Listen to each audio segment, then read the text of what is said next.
This session has highlighted the value of patient-reported outcomes in targeted therapies such as TKIs and ICIs.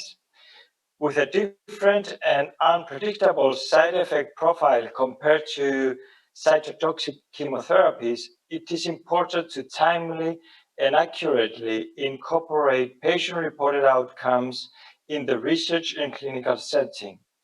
This recognizes the need to incorporate the patient's voice in reporting treatment-related adverse events across the cancer continuum. Assessing and treating immunotherapy-induced adverse events is pivotal in the continuation of the treatment and in maintaining the patient's health-related quality of life. Cutaneous adverse events constitute the most common adverse events in patients receiving immunotherapy, and its management poses a challenge for healthcare professionals. A holistic approach that includes prevention, anticipation, detection, treatment, and monitoring provides a comprehensive model for timely and effectively managing such adverse events. Despite cutaneous adverse events being among the most common ones, immunotherapy is also associated with rare ones, such as myocarditis and nephritis. As with cutaneous adverse events, it is important for healthcare professionals to receive the appropriate training in detecting, assessing, and managing this. The availability of evidence-based guidelines provides an essential tool in the successful and effective management of common and rare adverse events, adding to the invaluable clinical experience that healthcare professionals bring to practice. Therefore, the successful management of such immunotherapy-induced adverse events lays on the expertise of the many disciplines and professions involved in the care of the patient and the utilization of the state-of-the-art guidelines that refer to these adverse events. And with this concluding remark, I would like to thank everyone for watching this symposium. Thank you. Hello, everyone, and welcome to this session, which is exploring the value of patient-reported outcomes when working with TKI agents. I'm very pleased to take part in this session. It's a very important aspect of oncology care in the present day. And I think it offers us a way not only to improve patient care, but also the safety of patients taking these agents, but perhaps more importantly also to clarify the role that oncology nurses can play in ensuring safety and the best possible experience for patients in this situation. So I hope the session will be of value and will help us to think about the future contribution that we each can make. So we have to start this session by clarifying what do we mean by patient-reported outcomes or patient-reported outcome measures. They are slightly different words that just require some clarification. So patient-reported outcomes are evaluations made by our patients that really are happening without direct advice or input from us as professionals. They should be patient-derived.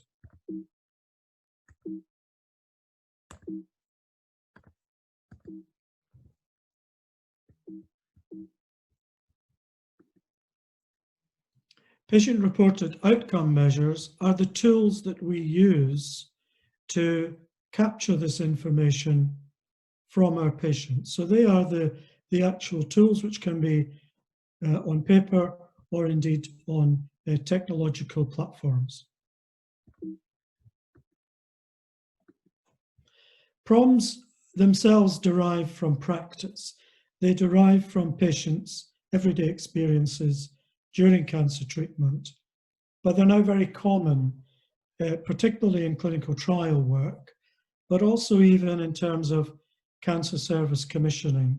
So some services these days are commissioned on the basis that the provider has evidence from the patient perspective using patient-reported outcome measures to say that that service is successful and is worth investing and providing.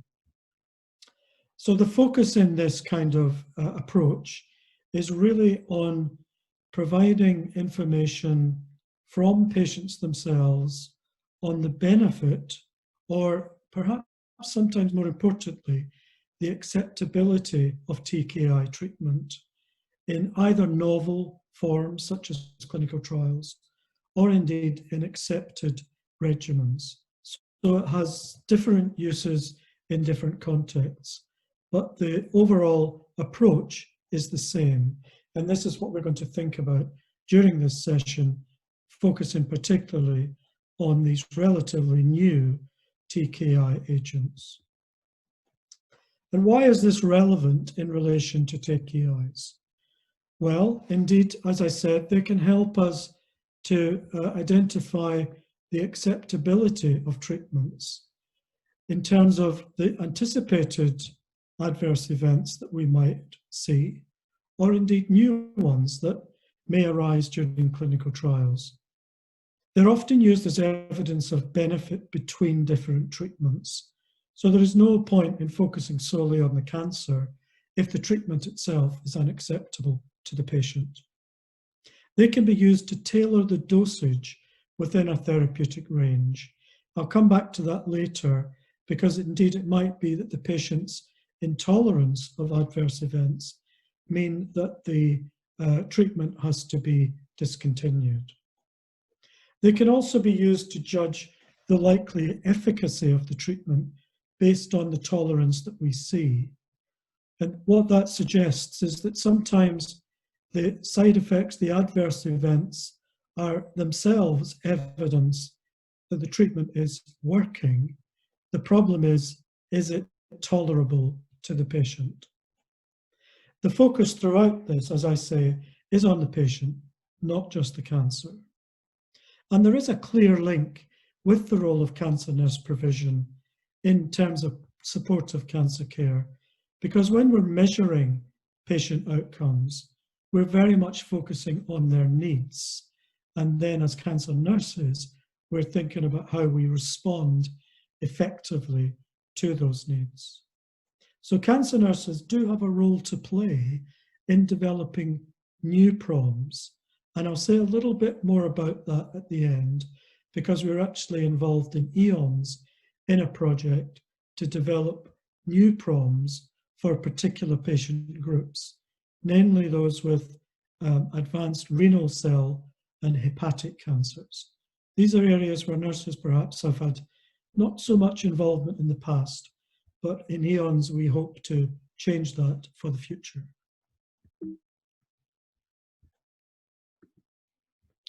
So why do we think about TKIs as a therapy and their side effects? Well, today TKIs, which are tyrosine kinase inhibitors, have a well-known toxicity profile.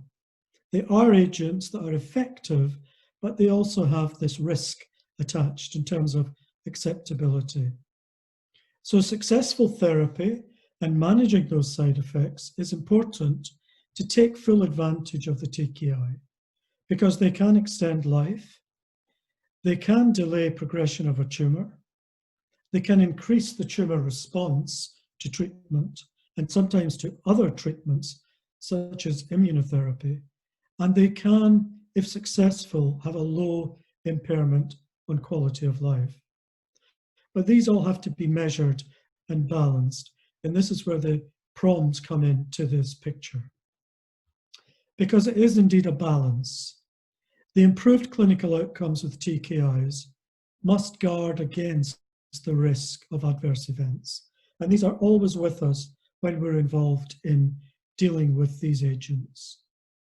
The exact mechanism of TKI conditionally adverse events is not always clear, i.e., is it because of the TKI or is it because of some genetic memory from perhaps previous treatments that the patient has undergone. Some adverse events may come from the tumour itself, so they're tumorigenic, or indeed they're related to the therapy. Sometimes it can even be from both aspects. And often, remember, our patients may have other underlying diseases such as hypertension, diabetes. So sometimes we have to tease out what is the adverse event. Is it because of an existing condition, or is it because of this agent that we're now prescribing for our patients? When we look at the mechanism of action for TKIs, you can see that they can block different pathways in the cell. In this instance, we're looking at the receptor tyrosine kinase. The TKI blocks the action of that protein, and the anti-tumor effects within the cell come from direct effects on cancer cells, but also from blocking the vascular supply to that cancer and can interrupt the intercellular signaling. So these are very targeted cellular level agents, and this is why also they're effective, but they can also impact on normal healthy cells. So if we look at the outcomes of TKIs, we can see that there undoubtedly is clinical benefit from using them, but they, as I say, have to be balanced against the risks of adverse events. So here's some agents, some TKIs examples. The main target for this work is around the structures which provide vascular supply to those tumors.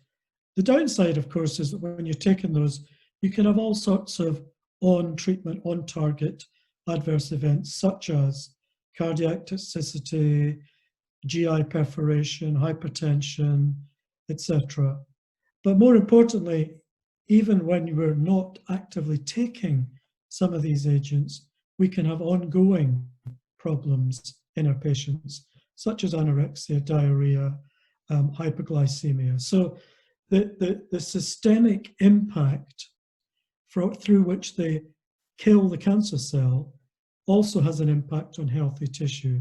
And again, this is why we have to constantly measure the impact on the patient and to balance the therapeutic benefit with the adverse event profile that we're seeing. So we know, luckily, that many TKIs have a well-known toxicity profile. But in order to gain the maximum benefit from these agents, we need to be able to balance those against the benefits which are very important, which can extend survival, delay progression, increase the tumor response, and don't impact negatively on quality of life. This is an important message worth repeating here before we progress to the next issue, which is indeed the balance again between the dose, providing the patient with the education of what to expect when they take these agents, managing those side effects themselves, and this is where perhaps the nurse, the cancer nurse, comes in to their particular expertise.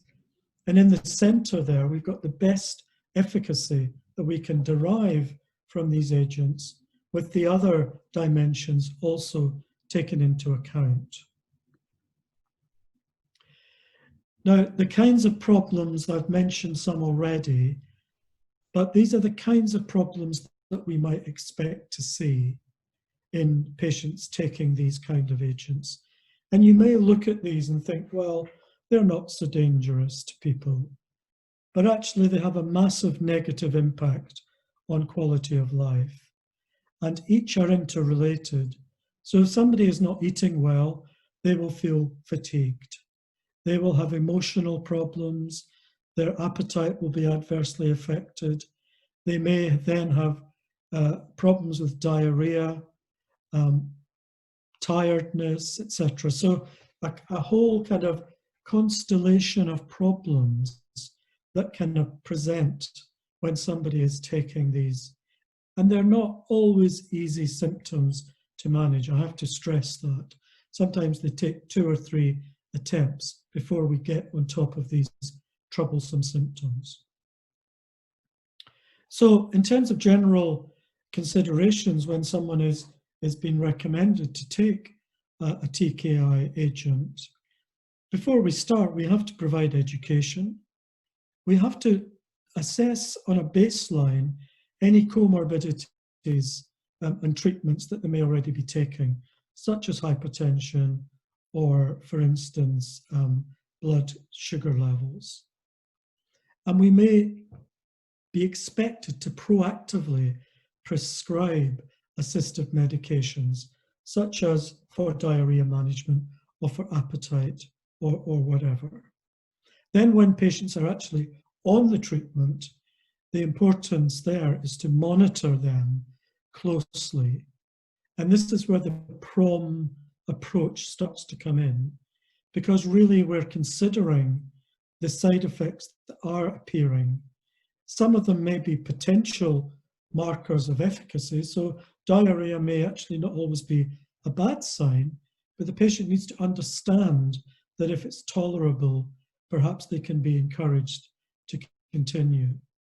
But timely management of these early symptoms when they first appear requires standard medical or nursing interventions. But if they do not work, then the next stage might be to reduce the dose of the agent, or indeed to interrupt the treatment and to give the patient some rest. Now, just to take one example, to look at some fairly common TKIs here on the left. And if you look at the incidence of diarrhea, you can see that it's pretty much not all severe diarrhea, of course, but it is there in almost every agent that is listed. However, the most severe kinds of diarrhea is grade 3 or 4. Indeed, can be life-threatening at grade 4. Then you can see that it's less likely to be severe in most of these agents, but in some there is a risk between severity and prescription. So even a problem that we may think of as simple as diarrhea needs to be considered when patients are being prescribed these agents. And we can collect that through a measure that is collecting their experience of bowel movement over time. It can be graded, can be collected, and can be compared with their baseline information. And when you look deeper at why diarrhea should be a problem, we can see that the mechanisms that these TKIs interrupt, the vascular tissues that the growth factors that they impair, well, they're going to interrupt other normal functions in the digestive organs.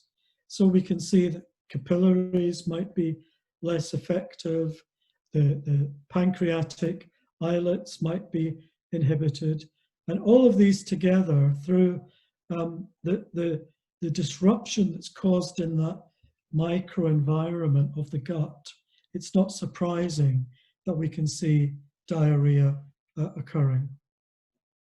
And we can also see that the main clearance pathway is through the fecal route. So it's not surprising that these patients would see problems in the gut from taking these agents. So education, again, for diarrhea, consulting a dietitian, baseline measurements, fluid replacement, the kinds of foods people can eat.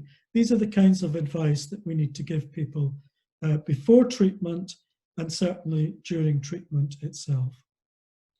So we can see that TKIs definitely benefit patients with conditions such as renal cell cancers, but they're accompanied by a distinct set of adverse events. The exact mechanism of some of these are not fully understood, and the incidence varies between each TKI that we prescribe. Most of the adverse events can be well managed. using prophylactic and supportive care.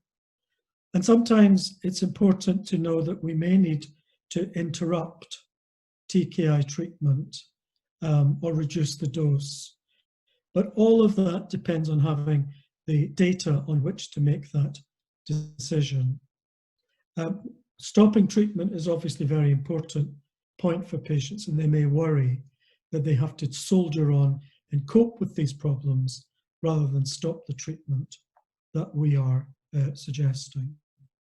And for some people, of course, compliance is always an issue, so they might forget to take the tablet, or they might think, oh, I'm not going to take it because of these even quite mild side effects. And so we need to think about persistence, and we can see that if you look at the bottom of that slide, after 4 months, people might be taking 100%, they might be persisting, but after 14 months, that's reduced down to only a quarter are still taking the medication. So this is an important consideration. So we need to think about the individual dosage, the optimal effect, patient education, and treatment benefit. We keep coming back to this diagram as part of this issue.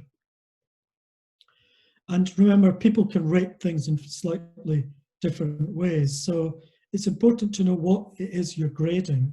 So here's hand-foot syndrome under 1 TKI, and you can see how the grade worsens from between 1 and 3. So we need to be able to have those definitions when we use a PROM in order to be accurate. So nurses can provide an interface between the patient and the team in this situation. We can capture patient-reported outcomes. We can proactively monitor and report problems early so that we can effectively manage adverse events, optimize dosing, and hopefully maintain quality of life.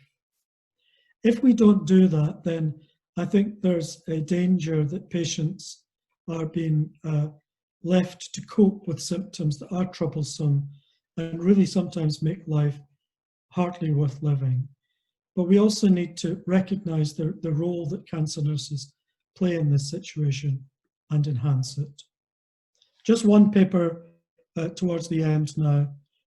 One systematic review have looked at the use impact of health outcomes and implementation factors. You can see that the kinds of issues that people look at over time, you can see that patient satisfaction, quality of care, patient outcomes, symptoms, as we've talked about, acceptability of treatment, the type of communication can even be measured in a PROM, early detection and symptom management, that's been the take-home message today. But also things like how were decisions made and how much time did patients have with their provider. These are all measures that we can include in a PROM. So to summarize this session, patient-reported outcomes and patient-reported outcome measures are patient-focused tools that will determine the impact of TKIs on people's lives. They can be used to compare between different treatments and combinations of treatments, as well as being used in clinical trials. We can focus on the acceptability of our treatment using PROMS and use this to target supportive care interventions by cancer nurses and the wider team, such as providing patient advice, education, or indeed develop new interventions that don't currently exist. And really important message is that PROMS can be used to determine whether TKI treatment actually continues, so are key to cancer management. Some cancers certainly have had less attention in terms of patient-reported outcome measures, and we've recently started a project in Eons to look at this in the renal cell and hepatic cell populations. So that's more work for the future, and I hope we can continue to discuss, explore, and improve the care of patients taking these new anti-cancer agents. Thank you for your attention, and I hope to be able to take some of your questions in the Q&A session. Dear colleagues, welcome to this virtual presentation on treating immune-related cutaneous toxicities in lung cancer. My name is Professor Andreas Charalambous, and I'm an associate professor at the Cyprus University of Technology and adjunct professor at University of Turku. This presentation will provide an overview of the management of immune-related cutaneous toxicities in lung cancer. But before we speak about this, here you can see my disclosure information. As you may well know, immune checkpoint inhibitors have revolutionized the treatment of advanced malignancies, including non-small lung cancer. Although these agents have improved clinical outcomes in non-small lung cancer, they have also led to unique toxicities, termed immune-related adverse events. There is an increasing body of evidence that combinational regimens of anti-angiogenic therapies, namely TKIs, with checkpoint inhibitors, have shown superior anti-tumor activity. For example, in patients with renal cell carcinoma, and specifically axitinib in combination with pembrolizumab, and axitinib in combination with avelumab, and patients with non-small cell lung cancer, although the evidence in the latter case are much more controversial and inconclusive. In fact, in studies, in recent randomized controlled trial, there were worries raised in terms of the safety in those combinations. However, what has been reported in these combinational therapies, at least in most cases, is an increased incidence of adverse events. For example, in the combination of nivolumab combined with erlotinib, 90% of grade 3 toxicities were recorded. Atezolimumab in combination with erlotinib was associated also with grade 3, but also grade 4 adverse events in 39% in the relevant studies.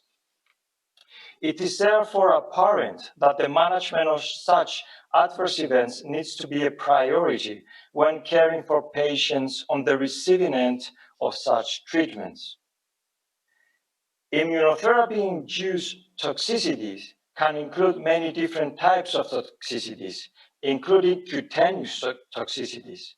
These cutaneous toxicities include, or may include, maculopapular rash, pruritus, toxic epidermal necrolysis, Stevens-Johnson syndrome, sarcoidosis, vitiligo, just to name a few.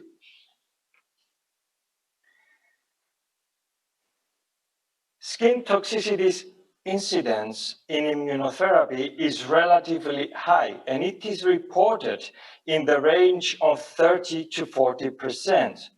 Compared to the other toxicities, actually, skin toxicities are classified as the most frequent ones. However, the incidence is dependent on the type of the immunotherapy checkpoint inhibitors. So, for example, rash and pruritus are reported in 24% and 25 to 35% respectively of patients treated with ipilimumab, in 9 to 10% of patients treated with anti-PD-1 inhibitors, increasing to 15% to 25% with the anti-PD-1 and anti-CTLA-4 or in chemotherapy combination. Now, in terms of the kinetics of onset, specific patterns have been recorded consistently. According to these patterns, skin-related toxicities occur first. Colitis tends to appear next, after 1 to 3 doses. And hepatitis and endocrinopathies occur last, often after the 3rd or 4th dose of ipilimumab. Endocrinopathies occur late and have been seen between weeks 12 and 24. Similar pattern occurs in nivolumab and pembrolizumab, with rashes and GI toxicity seen in early and liver toxicity or endocrinopathies seen at later stages. According to this predictable pattern, although skin toxicities occurs first, these tend to subside by the 10th week, whilst other toxicities, such as hypophysitis, persist over time, as seen in the diagram on the slide. These toxicities are not only type-dependent, but are also dose-dependent. Of course, this does not apply to all immune checkpoint inhibitors. So, for example, whilst a dependency on the dose was observed with ipilimumab, where toxicities are dose-related because the rate of grade 3 to 4 drug-related serious adverse events increased from 5 to 18% when the dose was increased from 3 to 10 milligrams per kilogram and was 0% at the dose of 0.3 milligrams per kilogram. Such dose dependencies is not observed with nivolumab, as the grade of the toxicities recorded remain unchanged at doses ranging from 0.3 milligrams per kilogram to 10 milligrams per kilogram. A key point for the successful management of such toxicity remains the timely and accurate assessment. This becomes even more important with immune checkpoint inhibitors, either as monotherapy or in combinational therapy, as their toxicity profiles are not clearly defined. So, utilizing the fifth version of common terminology criteria for adverse events in terms of the cutaneous toxicities, we can see that these toxicities can be classified as grade 1 when there's papules covering less than 10% of the body's surface area with or without symptoms.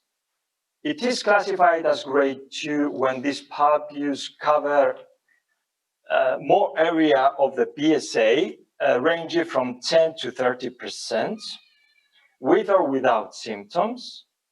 And it's classified as grade 3 when these papules cover more than 30% with moderate or severe symptoms. And then when it is classified as grade 4, then the papulopustular rash associated with life-threatening superinfection, Stevens-Johnson syndrome, and bullous dermatitis covering over 30% of BSA, which is a very severe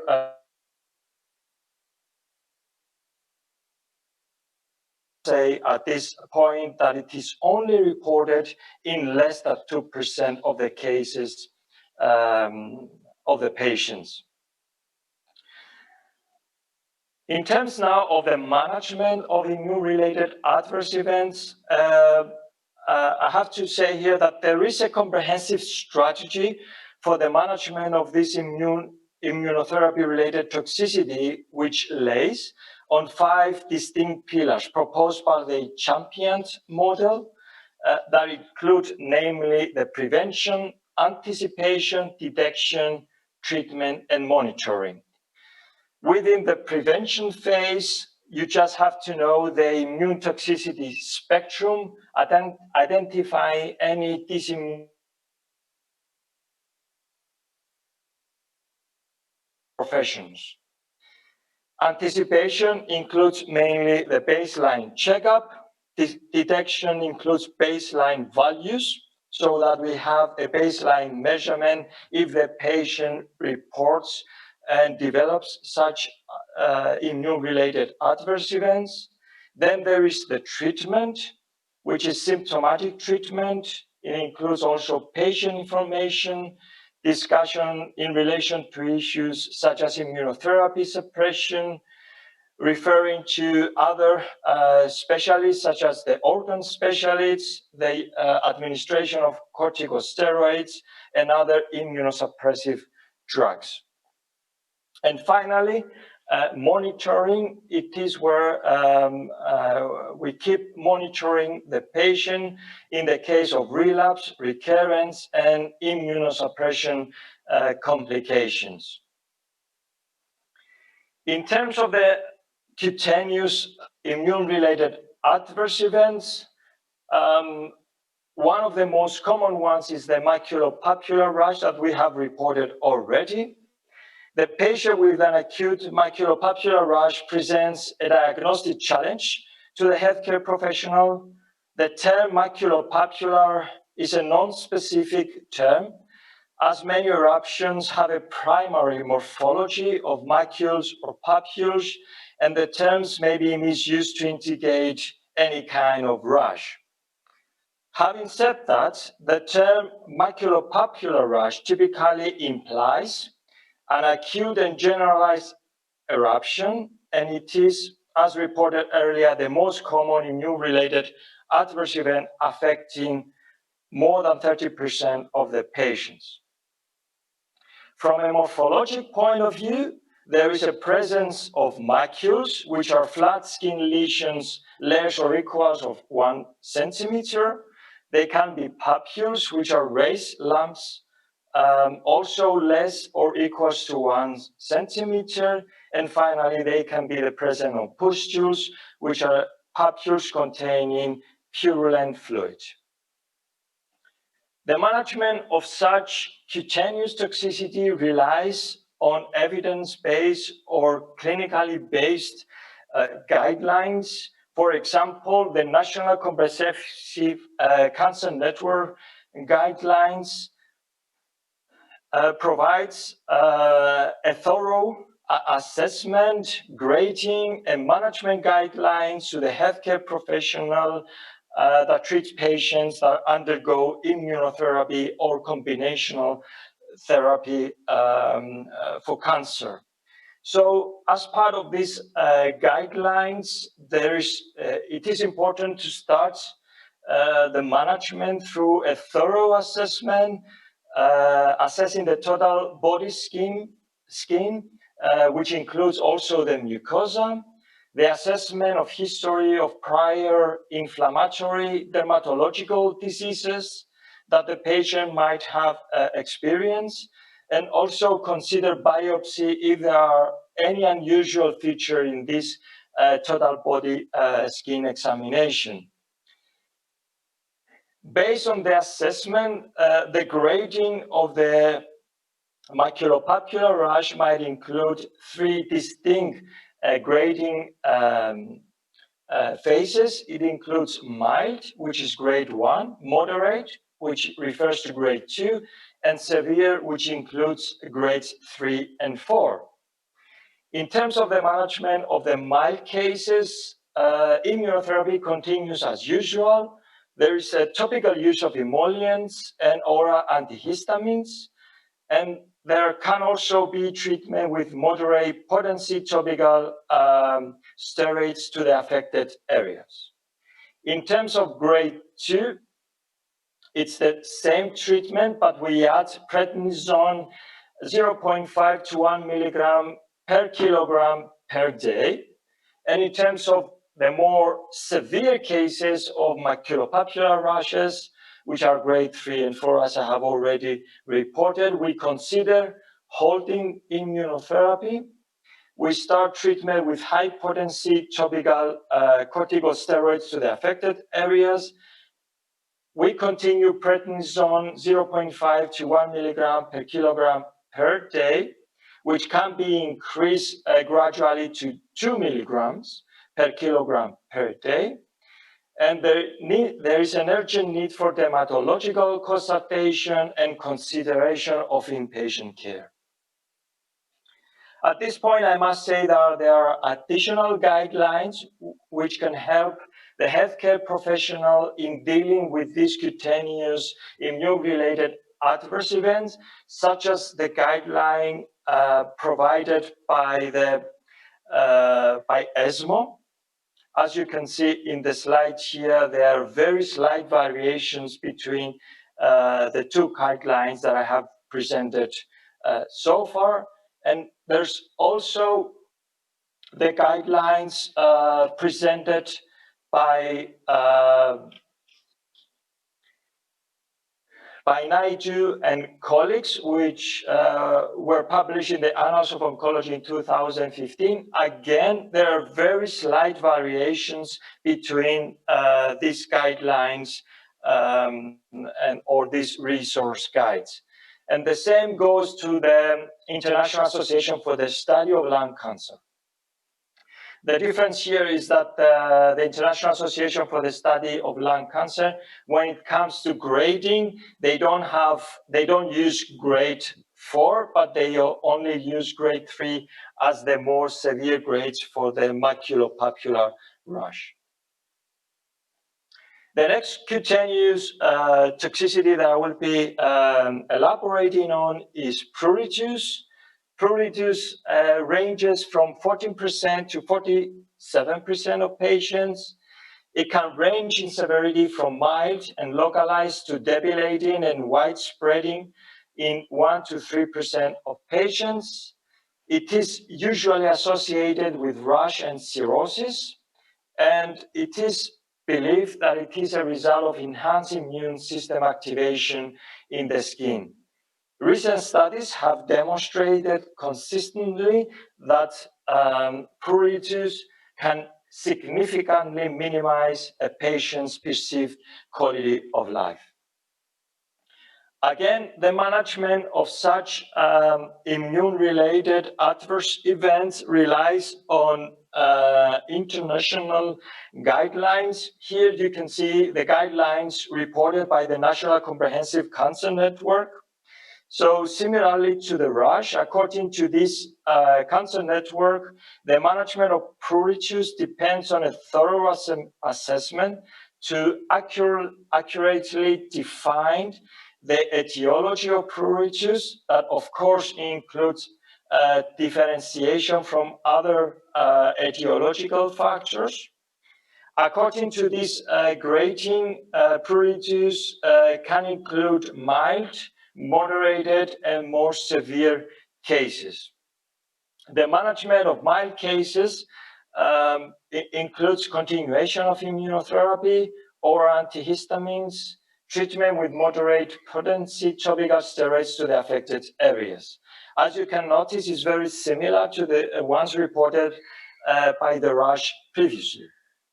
Moderate cases are managed by continuing immunotherapy with intensifying antipruritic therapy, oral antihistamines, treatment with high-potency topical steroids to the affected areas, and finally, we should seek dermatology consultation.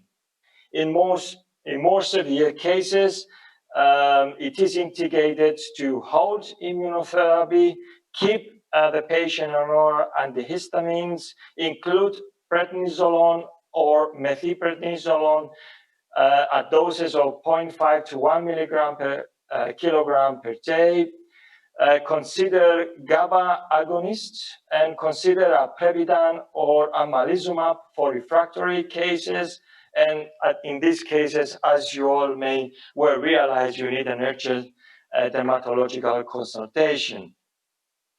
At this point, I would like to mention that although I have mainly used the guidelines reported by the NCCN, ESMO, and ISLAC, a valuable resource is also provided by MASC recommendations that have been released just before this presentation, and which focus on the updated management of patients with more severe and refractory adverse events, including cutaneous toxicities.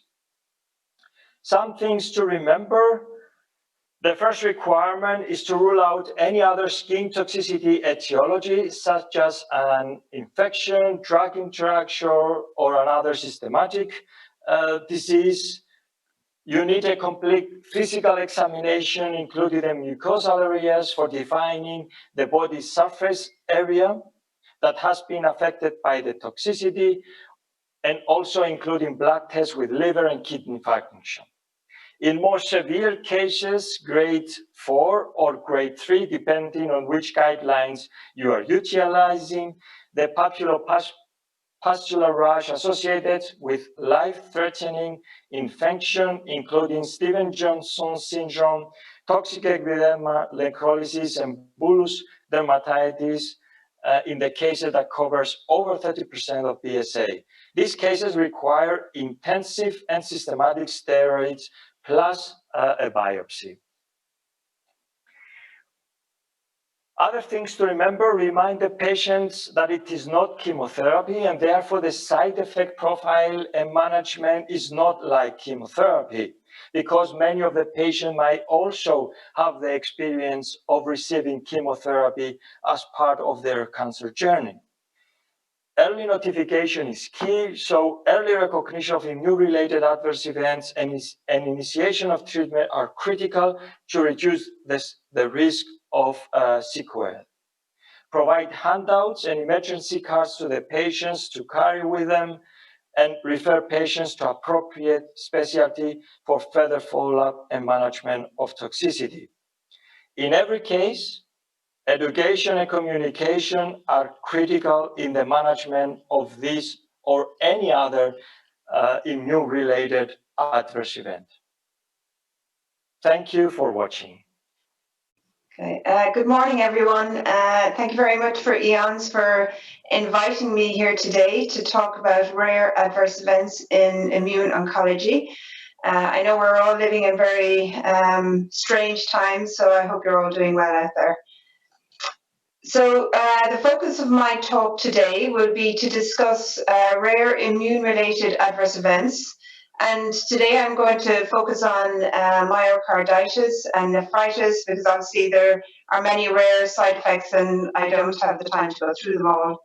I'm going to discuss those two issues with regards to clinical presentation and the incidence. And I will also review current guidelines for the management of both conditions. So before I start, this is just a little picture highlighting once again the potential side effects that may occur for patients when they're on immunotherapy. And we all know the common ones. I know Andreas gave a very nice talk about skin toxicities, which are quite common. Other common ones would be the gastroenteritis, and then potentially pneumonitis, endocrinopathies, and then we get into more rarer side effects like issues with eye, the nervous system, blood, your rheumatology issues. But what I'm going to focus on today is cardiomyositis and nephritis. So what is myocarditis? So myocarditis is inflammation of the myocardium, which is your heart muscle, and it can cause different cardiac issues. For example, cardiac failure, congestive cardiac failure, acute heart failure, myocarditis, and pulmonary edema. If you develop myocarditis, or a patient develops it, it may also affect the conducting system within the heart, and that may, reduce the ejection fraction, so the pumping action of the heart, and it may cause arrhythmias such as atrial fibrillation. So autoimmune myocarditis tends to be fulminant. So I included this because you'll see this written in many articles on myocarditis with regards to immunotherapy, and that just means that it occurs very suddenly and it can be very severe in nature. So what are the clinical presentations of myocarditis? So I suppose for us as nurses, we're often the people who are evaluating the patient when they're coming in for their treatment each week. So I suppose the common side effects that we see with myocarditis tend to be non-specific. So the patient may complain of chest pain or chest tightness. They may have dyspnea on exertion or even at rest. They may feel fatigued. Their pulse rate, they may have a fast pulse rate, so tachycardia. They may have arrhythmias. They may be complaining of palpitations, nausea. There may be peripheral edema, and the patient may have a fever. So when we do certain initial investigations, what might be evident are raised cardiac enzymes. Their troponin levels may be raised, and these indicate that there is some damage or some issue with the heart muscle.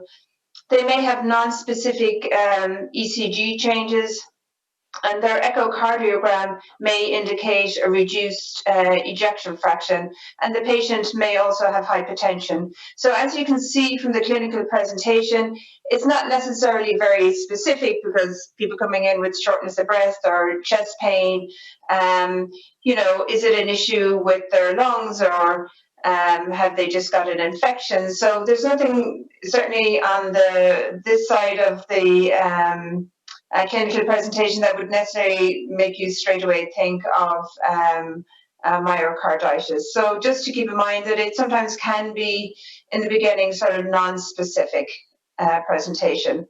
So what is the incidence of myocarditis with immunotherapy? Well, Johnson had reviewed a large safety databases of particularly nivolumab and ipilimumab, all the different clinical trials.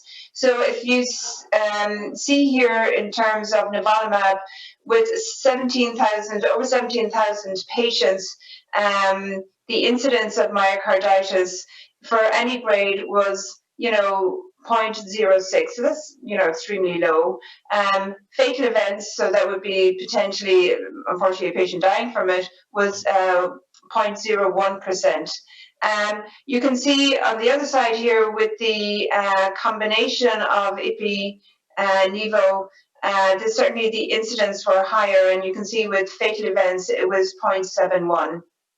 So that just indicates, like so many other potential side effects with immunotherapy, that the combination of Ipi-Nivo or the combination of immunotherapy definitely increases the incidence, although the incidence for myocarditis still remains low. So overall, I would say it's probably less than 1%, and that it usually occurs within the first 3 months of treatment.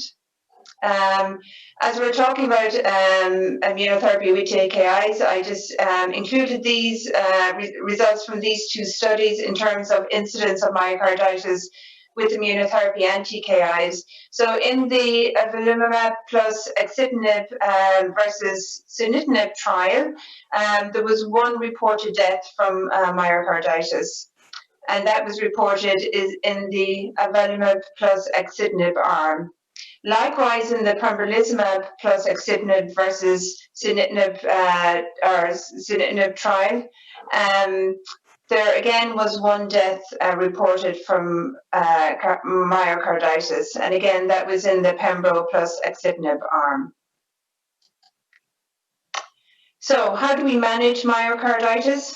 Well, certainly through a lot of papers written on it, they would say that it is a clinical challenge because of the non-specific presentation and because of the potential medical issues that may arise.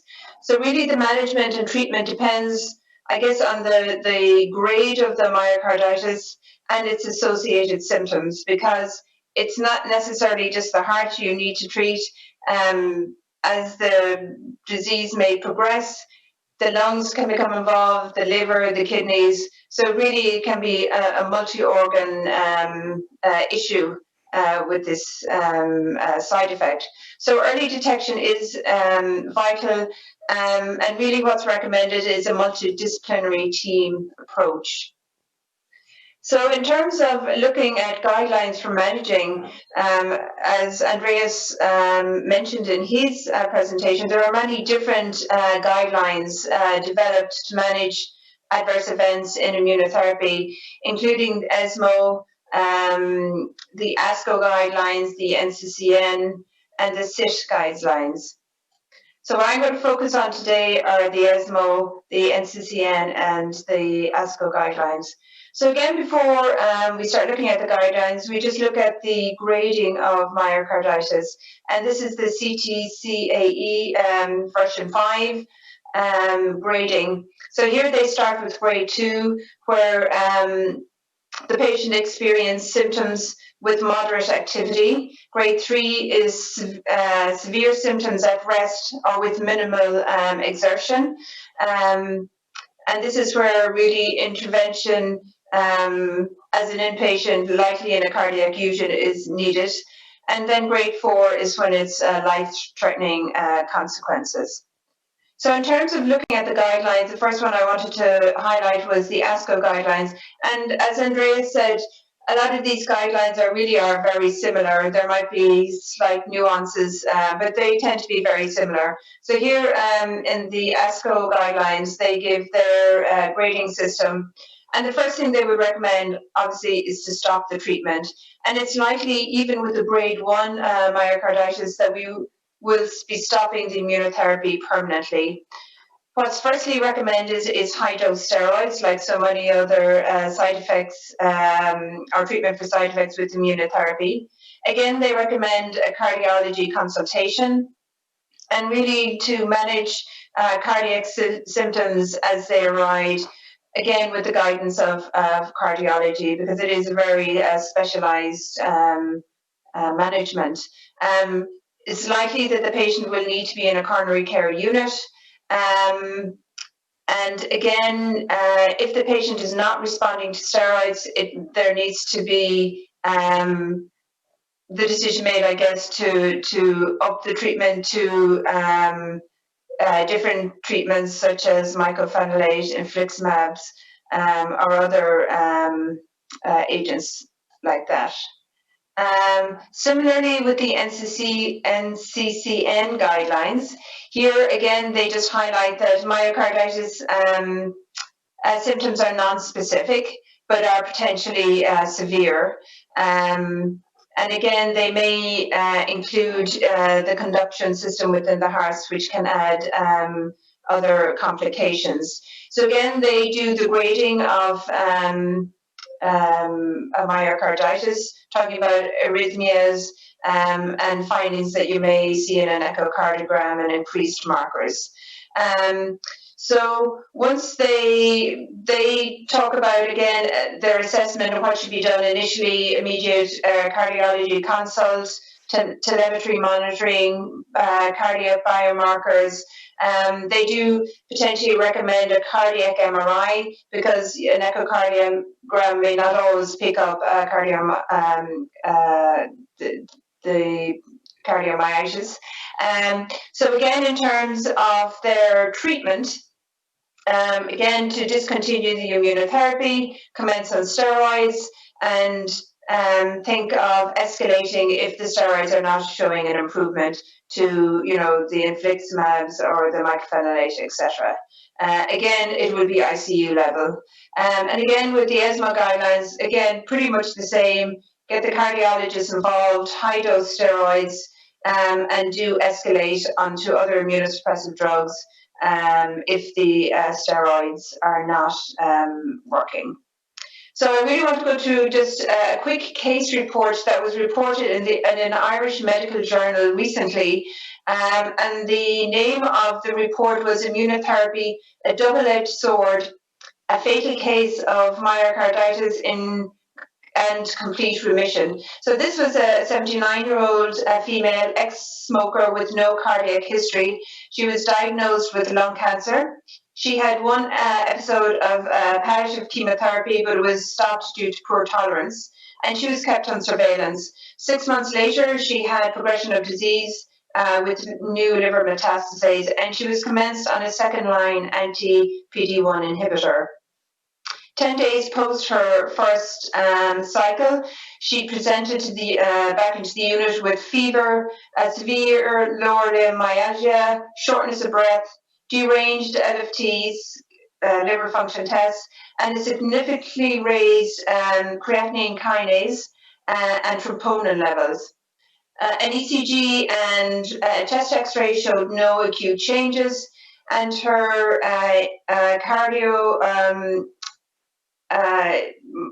her echocardiogram was normal. So initially, immune-related myositis, hepatitis, and pneumonitis were suspected. Again, if you just had looked at her presenting symptoms, that is what you would think because of her liver function test being off and her being short of breath. She was commenced on high-dose steroids, IV fluids, and antibiotics. But despite treatment, she did develop type 2 respiratory failure, requiring non-invasive ventilation. Her troponin levels continued to rise, even though there still were no changes on her ECG or her echocardiogram. A CT pulmonary angiogram was done just to make sure there was no thrombus involved, which there wasn't, but it did show bilateral pleural effusions. Sadly, despite escalation of treatment, the patient died 5 days after admission. Interestingly, a post-mortem indicated that the patient had congestion of her lungs and liver. So microscopic examination confirmed lymphocytic infiltration of the liver, renal, skeletal, and myocardial muscle by T cells. And the cause of death was put down to congestive cardiac failure due to anti-PD-1 inhibitor immune myocarditis. They did also note that apart from a small area in her liver, it looked like the patient had almost a complete pathological response after one cycle of immunotherapy. So I guess that is the disappointing thing for this patient, that she definitely, her disease responded, but unfortunately her heart didn't. So the next side effect that I do want to mention is nephritis, and I picked this side effect because using immunotherapy with TKIs, we see that a lot in patients with renal cell cancer. And for patients with renal cell cancer, they often only have one kidney, so it's be really important that we do look after their kidney. So what is nephritis? It's inflammation of the kidney, which may cause impaired renal function. And it may involve the glomeruli, the tubules, or the interstitial tissues surrounding the nephron. So I just put up a little diagram, because again, I had to remind myself about the structure of a kidney. It's been a while since I've seen it. So what are the clinical presentations of nephritis? Again, the patient may complain of pelvic pain, fluid retention, edema. They may feel more fatigued, nausea, vomiting. They may have a dry, itchy skin. And I suppose very commonly oliguria, meaning their urinary output is less than 400 mils in a day. In terms of investigations, they will have a high serum creatinine. They may have hypertension. They may have proteinuria and hematuria. So what is the incidence of nephritis with immunotherapy? And I hope you can see this slide all right. This was by Moraham et al. In 2007. They looked at different immunotherapy drugs and looked at different clinical trials that these drugs were used in, and then looked at the incidence of nephritis. So you can see here with ipilimumab alone, in total, when looking at over 1,200 cases, the incidence of nephritis of any grade was 1.4%, but actually the incidence of grade 3 to 4 was just 0.2%. So that is very low. With nivolumab alone, again, looking at over 1,900 patients, the incidence of any grade was 1.7%, but grade 3 to 4 was just 0.8. Again, with pembrolizumab and looking at 912 patients in clinical trials, the incidence of any grade was 1%, but there were no incidents of grade 3 to 4 reported. Again, just to highlight, looking at the combination of immunotherapy, again with ipilimumab and nivolumab, the incidence of any grade of nephritis was 4.9%, and with grade 3 or 4 was 1.7. So again, that just to highlight that the incidence of nephritis definitely increased with combination therapy. So looking at the incidence of nephritis with immunotherapy and a TKI, and again going back to the pembrolizumab plus axitinib versus sunitinib trial, they reported the incidence of nephritis of any grade in the pembrolizumab plus axitinib arm was 1.4%, and grade 3 to 4 was 0.2%. So again, very low in that arm. So again, the management of nephritis, well, again, the disease usually occurs within 3 months of treatment.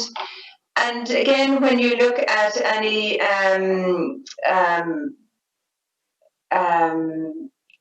advice about managing nephritis in articles, the one thing they would certainly that was highlighted was to outrule another cause for the nephritis. For example, disease-related etiologies, for example, progression of disease, urine tract obstruction or infection.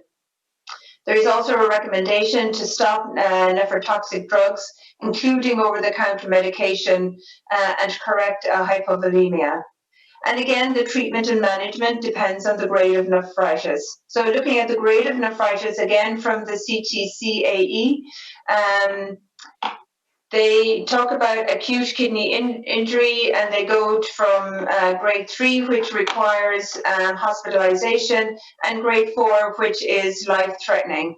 And really, they base that on your creatinine, so the creatinine increase. So grade 1 would be 1.5 above the upper limit of normal. Grade 2 would be 1.5 to 3 times above the upper limit of normal. Grade 3 would be more than 3 times the upper limit of normal, and grade 4 would be more than 6 times the upper limit of normal. So again, looking at guidelines in terms of how to manage, if we look at the ASCO guidelines, again, they have the grading system there. And again, for certainly grade 2 and upwards, the recommendation is to hold the immunotherapy. And they do recommend getting a consult from nephrology.